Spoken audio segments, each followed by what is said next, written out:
వరంగల్ కి inner ring రోడ్డుకు సంబంధించిన బ్యాలెన్స్ కొంత మిగిలిపోయింది. దాన్ని కూడా కంప్లీట్ చేసే కార్యక్రమాన్ని పూర్తి చేస్తూ అదే రకంగా భద్రకాళి టెంపుల్ కు సంబంధించిన మాడు వీధుల పని వర్షాలు రావడం వల్ల ఆ భద్రకాళి ట్యాంక్ లో డీసిల్టైజేషన్ కానీ ఆ టెంపుల్ ని పునరుద్ధరించే దాంట్లో భాగంగా కొన్ని పనులు పెండింగ్ ఆగిపోయాయి.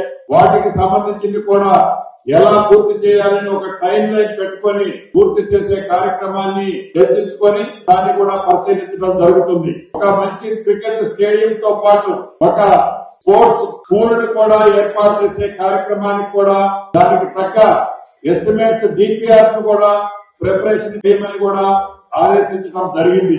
వరంగల్ ని హైదరాబాద్ తర్వాత నెక్స్ట్ క్యాపిటల్ గా ఏ దృష్టితో ఈ ప్రభుత్వం చూస్తుందో అదే రకంలో వరంగల్ పట్టణానికి అన్ని మౌలిక వసతులు కల్పించాలి, అన్ని రకాలుగా వరంగల్ ని అభివృద్ధి చేయాలి, చేయడానికి సిద్ధంగా ఉన్నదన్నది కూడా వరంగల్ ఉమ్మడి జిల్లా ప్రజలతో పాటు రాష్ట్ర ప్రజలకు తెలియజేస్తూ